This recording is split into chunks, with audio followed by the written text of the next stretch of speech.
We've been talking for weeks about the Saints bringing in a veteran quarterback, and today they did that, signing Nathan Peterman, who's been in the league for 6 seasons, racked up 712 yards over those 6 seasons, 4 passing touchdowns to 13 interceptions. He's the architect of the infamous 5-interception first half in Buffalo. Now he's a New Orleans Saints. Played for Buffalo, played a little bit with Derek Carr with the Raiders. When you saw Peterman coming to New Orleans, was that on your radar, or was that kind of out of left field? None whatsoever, not even close to my radar when I was going through the list of names that could potentially be on the board or even in consideration for this veteran quarterback, backup quarterback position hole that we figured the Saints would eventually address. Nathan Peterman was nowhere to be found. Lo and behold, they signed him today. And look, he had that really horrific start to his career. In that very first start, we had 5 interceptions in one half. It was terrible for him, and it's really felt like that's kind of it's been that dark clouds hung over him his entire career. But basically, he's become who many people thought he was going to be coming out of college, and that's going to be a bit of a journeyman backup quarterback. But my first thought when I saw the Peterman signing wasn't about Nathan Peterman at all. It was about Jake Haener. We have had this debate. We can go back and check a few pods ago where we had the nice headline that said, "Is Jake Haener ready to be the number 2 quarterback?" And we have always said, yes, he can be that quarterback as long as he gets that job through a genuine competition. Now, I'm starting to think the Saints had him even higher up in terms of the way they viewed him, in terms of what they felt like they could get out of him in year 2, that he could be the number 2. In fact, I'm not even sure.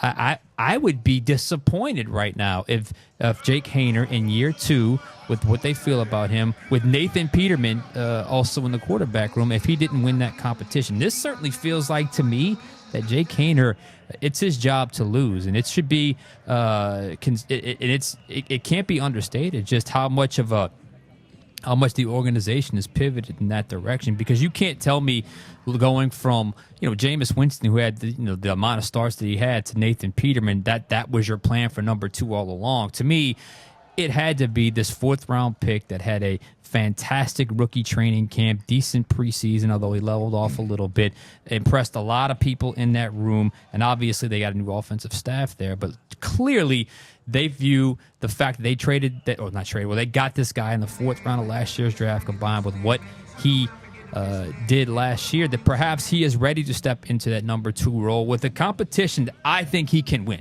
Yes. I think he can win, and I think it could be one where it's pretty obvious early on. And I go back to this, and I'm going to just read a little bit of this because this always stood out to me, because I had a Saints source reach out to me last year during training camp about the impression Haener had made so quickly. And remember, it was right off the bat. Something you don't see with a rookie, because I have seen the Garrett Graysons and the Ian Books and the Sean Canfields where they are swimming in the verbiage that was that offense. And just a couple quick notes from this that I had. I saved this because I thought it was a pretty good idea of where perhaps the organization is with Jake Haener.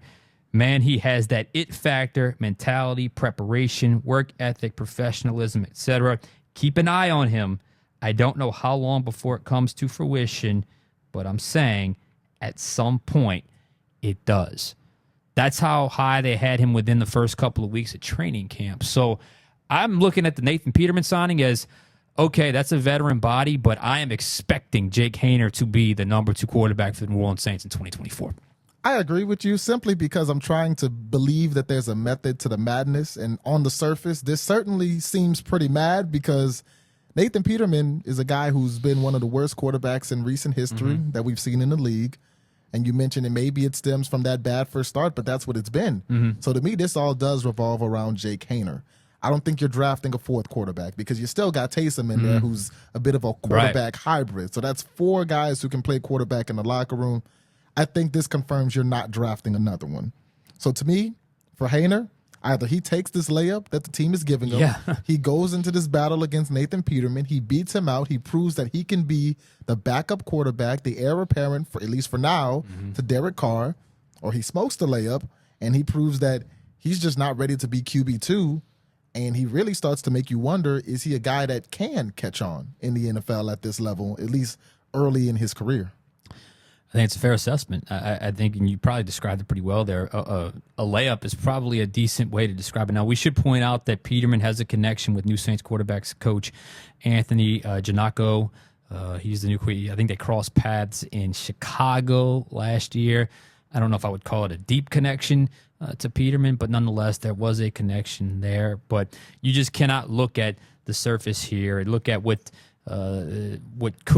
is potentially available and what they currently have on their roster. And I don't see how you could look at this any other way. I think the Saints want Jake Haener to be the number 2 quarterback in 2024. And you mentioned something interesting there with the drafting. You know, barring some crazy fall or some crazy, oh my goodness, we're in the second round and this quarterback is still available. Yeah.